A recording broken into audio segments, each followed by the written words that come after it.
अस्सलाम वालेकुम स्टूडेंट।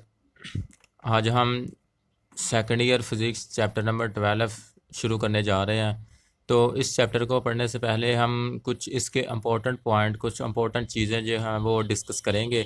तो क्योंकि हमारे चैप्टर का जो नाम है वो इलेक्ट्रोस्टैटिक है, तो सबसे पहले हम इलेक्ट्रोस्टैटिक की डेफिनेशन देख लेते हैं।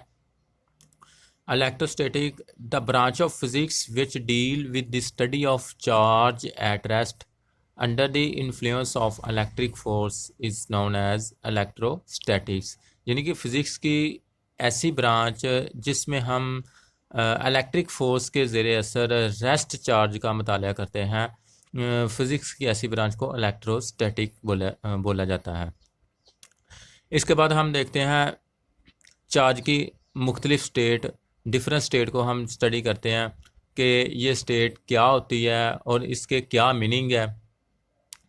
तो फर्स्ट ऑफ ऑल जो हमारे पास सबसे पहली स्टेट है वो ये है कि if the charge are at rest, कि अगर चार्ज रेस्ट की हालत में हो तो इस स्टेट को हम इलेक्ट्रोस्टैटिक कहते हैं, जैसा कि हमने डेफिनेशन के अंदर भी पढ़ा है। तो इस स्टेट को बयान करने के लिए, इस स्टेट को स्टडी करने के लिए हम कूलम्ब लॉ का सहारा लेते हैं, यानी कि इस स्टेट को कूलम्ब लॉ की मदद से हम स्टडी करते हैं। इसके बाद सेकंड जो स्टेट इसकी आती है वो ये है कि if the charge moving with uniform velocity, कि चार्ज अगर मूव कर रहे हो यूनिफॉर्म वेलोसिटी के साथ, यानी कि चार्ज मूव कर रहे हो। तो स्टूडेंट, जैसे कि हमें पता है कि चार्ज जब मूव करते हैं तो उस वक्त करंट क्रिएट करते हैं। तो चार्ज की मूवमेंट की वजह से जो करंट क्रिएट होता है, तो इसलिए हम इस स्टेट को करंट इलेक्ट्रिसिटी कह सकते हैं। इस स्टेट को करंट इलेक्ट्रिसिटी कहते हैं क्योंकि इसमें चार्ज जो होते हैं वो मूव कर रहे होते हैं। तो इस स्टेट को हम मूव करने के लिए इस स्टेट को स्टडी करने के लिए हम ओहम लॉ का सहारा लेते हैं, यानी कि स्टेट को ओहम लॉ की मदद से हम बयान करते हैं। नंबर 3 पे है if the charge having acceleration, कि अगर चार्ज एक्सेलरेशन रखते हैं, या हम ये भी कह सकते हैं कि if the charge moving with non uniform velocity, दोनों का एक ही मतलब है कि क्योंकि एक्सेलरेशन उस वक्त पैदा होती है जब हमारे पास वेलोसिटी के अंदर चेंज आ रही होती है। तो हम दोनों सेंटेंस में से कोई एक बोल सकते हैं कि if the charge having acceleration, या हम ये भी बोल सकते हैं कि if the charge moving with non uniform velocity, दोनों का एक ही मतलब है। तो इस स्टेट के अंदर चार्ज जो होते हैं वो इलेक्ट्रोमैग्नेटिक वेव एमिट करते हैं। तो इलेक्ट्रिक मैग्नेटिक वेव खारिज करते हैं। इस स्टेट को स्टडी करते हैं हम फेमस मैक्सवेल इक्वेशन की मदद से। तो ये थी चार्ज की डिफरेंट स्टेट जो हमने स्टडी की। अब इसके बाद हम देखते हैं व्हाट इज चार्ज। चार्ज क्या होता है? तो it is an intrinsic property of fundamental particle. ये फंडामेंटल पार्टिकल की एक इंट्रिंसिक प्रॉपर्टी होती है, यानी कि हम आसान लफ्ज़ों में ये कह सकते हैं कि ये किसी भी पार्टिकल की वो खसूसियात, वो प्रॉपर्टी होती है कि जो किसी भी पार्टिकल के पास बाय नेचर होती है। तो पार्टिकल की दो इसी खसूसियात की वजह से पार्टिकल जो होते हैं वो एक दूसरे को अट्रैक्ट करते हैं या रिपेल करते हैं, यानी कि इनके दरमियान फोर्स ऑफ रिपल्शन और फोर्स ऑफ अट्रैक्शन पाई जाती है। तो अब चार्ज की दो मेन टाइप्स हैं हमारे पास, पॉजिटिव और नेगेटिव। अगर चार्ज हमारे पास दोनों ही सेम चार्ज हो, चाहे वो दोनों नेगेटिव हो चाहे दोनों मुस्बत हो, तो उस वक्त चार्ज जो होते हैं वो एक दूसरे को रिपेल करते हैं। अगर चार्ज हमारे पास एक पॉजिटिव और एक नेगेटिव हो तो उस वक्त ये एक दूसरे को अट्रैक्ट करते हैं। तो अब जो हमने ये पॉजिटिव और नेगेटिव नाम रखा हुआ है, ये जस्ट एक नेम है, पॉजिटिव और नेगेटिव में कोई फ़र्क नहीं है। तो इसमें ये सिर्फ हम चार्ज को डिफ्रेंशिएट करने के लिए, इनका एक दूसरे को एक चार्ज को दूसरे चार्ज से अलग करने के लिए, फ़र्क करने के लिए पॉजिटिव और नेगेटिव नाम रखा हुआ है। तो अदरवाइज़ आप पॉजिटिव चार्ज को नेगेटिव चार्ज भी कह लें, नेगेटिव को पॉजिटिव चार्ज कह लें, या फिर आप पॉजिटिव चार्ज को अप कह लें, नेगेटिव चार्ज को डाउन कह लें, या ऐसे भी कह सकते हैं कि पॉजिटिव चार्ज को आप राइट कह लें, नेगेटिव चार्ज को आप लेफ़्ट कह सकते हैं, इसी तरह पॉजिटिव चार्ज को आप ईस्ट कह लें, नेगेटिव चार्ज को आप वेस्ट कह लें। तो पॉजिटिव और नेगेटिव जस्ट डिफरेंशिएट करने के लिए, एक चार्ज को दूसरे चार्ज से फ़र्क करने के लिए हमने ये नाम रखे हुए हैं। या फिज़िक्स के अंदर पॉजिटिव और नेगेटिव जो है ये डायरेक्शन को शो करते हैं। तो इसके बाद ये तो हमने देखा चार्ज की डिफरेंट स्टेट, और उसके बाद चार्ज क्या होता है ये भी हमने देख लिया। चार्ज की जो दो मेन टाइप होते हैं वो भी हमने स्टडी की। अब चार्ज की कुछ और स्टेट भी कुछ और टाइप्स भी हैं जो हम स्टडी करने लगे हैं।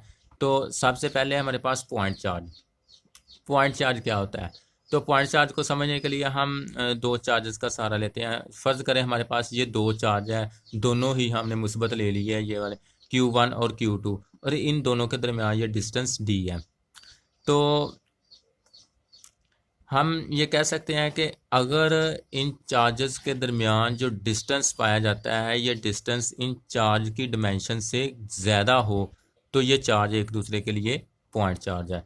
या हम दूसरे आसान लफ्ज़ों में ये कह सकते हैं कि अगर दो चार्जेस के दरमियान डिस्टेंस उनके साइज़ से ज़्यादा हो, तो ऐसे चार्ज एक दूसरे के लिए पॉइंट चार्ज होते हैं। और नंबर 3 पे है कि पॉइंट चार्ज के ऊपर हमेशा चार्ज जो होता है वो नॉन ज़ीरो होता है, इसके ऊपर ज़ीरो चार्ज नहीं होता। आप ये देख लें, इसी डायग्राम को, चार्ज को हम थोड़ा सा बड़ा करके हमने बनाया हुआ है।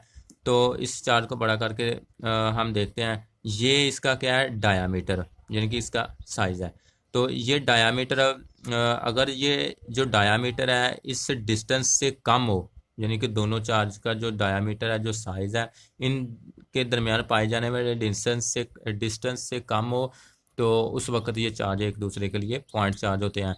याद रखें स्टूडेंट के, एक सिंगल चार्ज, एक आइसोलेटेड चार्ज कभी भी पॉइंट चार्ज नहीं हो सकता। हमेशा एक पॉइंट चार्ज दूसरे चार्ज के रेफरेंस से होता है। जैसे ये हमने दो चार्ज लिए हुए हैं, तो ये दो चार्ज एक दूसरे के हिसाब से क्या है, पॉइंट चार्ज। अगर हम एक सिंगल चार्ज ले लेते तो ये कभी भी हम ये नहीं कह सकते थे कि ये एक पॉइंट चार्ज है, क्योंकि पॉइंट चार्ज हमेशा ही आइडेंटिफाई होता है दूसरे चार्ज के रेफरेंस से, इसलिए ये हमने दो चार्ज ले लिए हैं।